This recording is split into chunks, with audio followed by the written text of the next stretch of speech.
What's going on, you guys? Welcome back to another video. Daniel here, and welcome back to the channel. In this video today, I'm going to be covering the ways through which you can use your skill, your creativity, and your time, also known as freelancing, to start generating income online. Now, I'm going to make it as short and in-depth as possible, and if that's something you're interested in, make sure you stick around till the end of this video. And also, if you haven't subscribed, this is the perfect time to do so. There's a subscribe button somewhere at the bottom of the screen. Make sure you click on that, and also hit the like button, please, so the YouTube algorithm can know that we're doing something right. And without further ado, let's just jump right into the video because it's going to be very fun and sweet. Let's do it. First of all, let's talk about the three broad ways that you can use to make money online. The first one is what I've already mentioned, by freelancing. If you have some time, some creativity, and maybe some skill, you might be able to use that. The second one is by selling things online, by selling digital or physical products.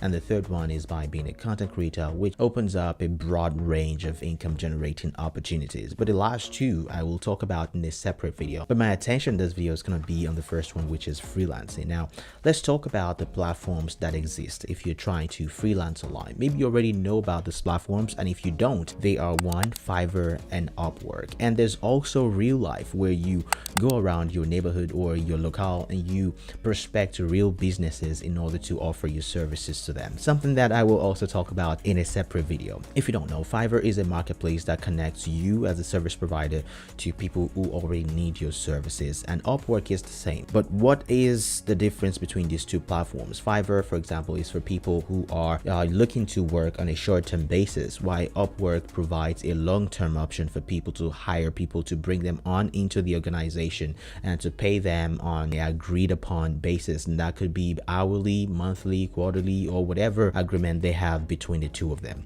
The question is, how do you come up with gig ideas? How do you know exactly? Because this, I believe, is the biggest hurdle that most people face when it comes to being a freelancer online. A lot of people say, well, I don't have any skill, or I don't think I have anything valuable to offer to someone. I think the best question to ask yourself at this point is, what is that thing that I do effortlessly? What is that thing that people compliment me about? What is that thing that I do in my regular job that I can translate into something to offer on a freelance basis? And that is the first step to finding that thing. Say, for example, you are someone who enjoys budgeting, you enjoys just tracking your finances and making sure everything looks good. Believe me, that is something that you can offer to other people. I know someone like myself, that's something that I need. I want someone to just help me take care of everything. For example, another thing that I need is someone to just tell me exactly what to make for breakfast, what to make for lunch, and what to make for dinner. As someone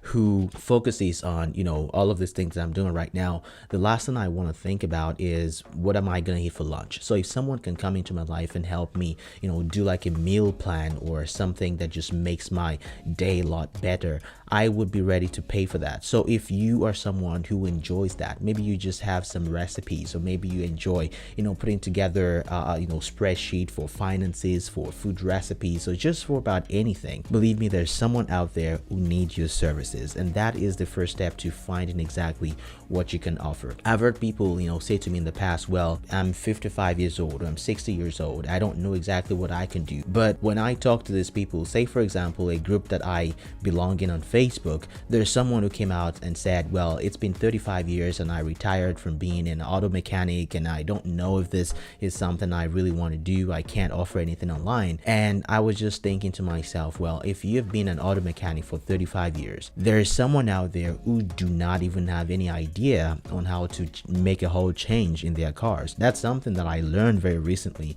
And there are people out here who go online to search on YouTube on how to do an oil change. So if you can, say for example, put together a small ebook or a short presentation on how to do a car oil change, that's something that someone will be willing to pay $5 or $10 for. Now I'm going to talk about how you can build a value ladder, how you can build on those $5 and $10 gigs later on in this video. But if you're thinking right now that you don't have any skill, or you don't have any service to offer to people, I don't buy any of that. That is simply not true.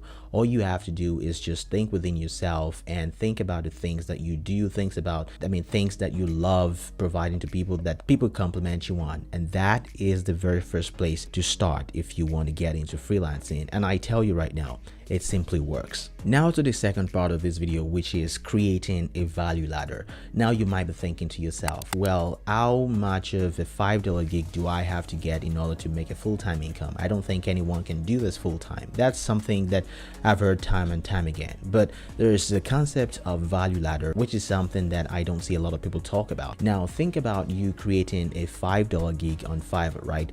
Think about that as a tripwire, or like something that you offer in order to bring people into your ecosystem.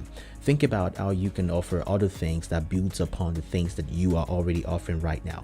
Say for example, in the last couple of weeks, I made a gig on Fiverr, and that gig was to provide Facebook Marketplace dropshipping services, meaning I will do your product research, I will consult with you and tell you exactly what to do, which is something that I'd already been doing for a long time. I think I have enough knowledge in this field, but my goal was to create a $10 gig on Fiverr that will help people find 50 products for Facebook Marketplace dropshipping. But what I had in mind as a value proposition was that once I finish doing this 50 product research, the links that I will put inside of the Excel sheet that I will provide to these customers will be affiliate links to some of these products that I find. Say for example, I use Amazon, eBay, Banggood to do product research.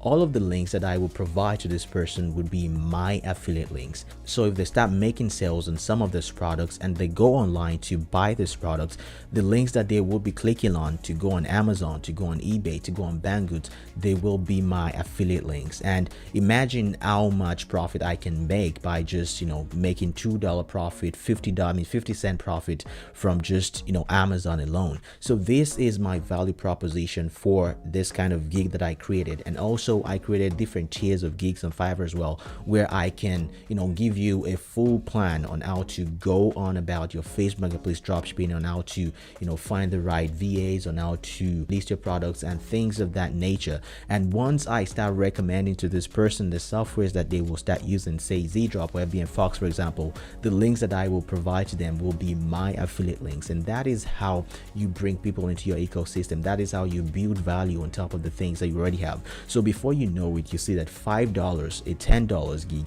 has already turned into $15, $20, $25 in affiliate commissions for you. So if you're thinking about a $5 gig on Fiverr, don't think about it as just that one thing. Think about the value that you can bring into that service that you offer in order to maximize that income that you make. And the third part is formatting your gig. So now that you have come up with an idea, now that you know exactly what value you want to add on top of the things that you offer on these platforms, how do you now put yourself on this platform? So if you go on Fiverr, for example, there is the sign up button. You sign up. Then if you want to sign up as a buyer or as a seller, so you want to make sure that you're signing up as a seller. So the first thing you want to do is to have a plan. Make sure you know exactly what service you want to be offering, and go on Fiverr and type in keywords related to the service you want to offer. Say for example, I want to offer voiceover services. The first thing I want to do is go on Fiverr and find someone who's already doing the same things that I want to do. Now you may not find the perfect match, but you just want to see that there's already someone doing that thing and there's already a demand for it. Now you want to filter by level 1 sellers, meaning someone who's just starting out on the platform as well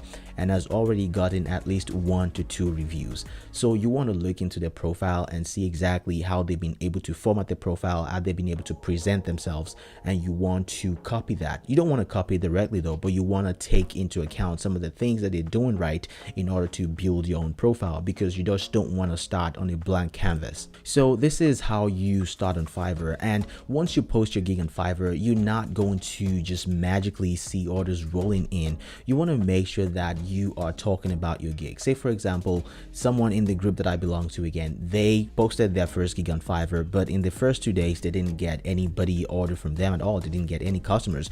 So once they start posting on their social media and they start telling people about it, they got the first, they got the second, and they got the third. So that is how you start. You need to get those first and second reviews in order to get that traction going on the platform. You need to have some authority, you need to have some reviews, because people really read reviews before they hire you. So you want to get those going. Maybe you want to have a friend, a family hire you, or just, leave a review for you at the end of the gig, so that they can know, so that people can know when they visit your profile, they really know exactly what they're talking about. So if you watched up till this point, thank you so much. If you haven't subscribed, make sure you do that. But I do want to give you a real life example of a gig that I've been working on. So in my last 3 videos, someone left a comment on my video saying that they loved the way I sounded. They would listen to me if I narrated a story or a Bible or something, and I really took that to heart. So what I did was I went on Fiverr and I created a gig on Fiverr to do voiceovers for someone, because that's something that I kind of knew that I could do, but I just never thought about it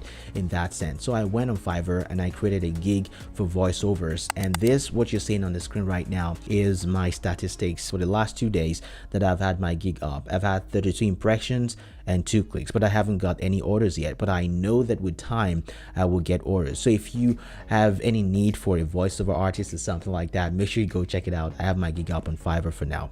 So starting freelancing online is not something that you should overthink. You just need to figure out exactly what you can do and what you can offer to others. So if you want more in-depth information about this kind of things, maybe you just want to get a real grasp on it. So I have this program by Adrian Brambilla that I've been talking about for a while. It's called the Brambilla Method, and this program goes in depth on how to start freelancing online, how to use your skill, your creativity, your time to create income online, even if you have no experience and you don't have to spend any money up front. So if that's something you're interested in, make sure you click the link in my bio. It's going to take you straight to Adrian Brambilla's program, which is the Brambilla Method. It only costs about $97. So if you think it's a right fit for you, you can check it out, but if not, you don't have to. So I hope this video has been helpful for you one way or the other, and if it has, let me know in the comment box down below, and I just would like to hear your feedback if you want me to talk about stuff like this in the future. Thanks for watching this video. My name is Daniel, and I will see you in the next one.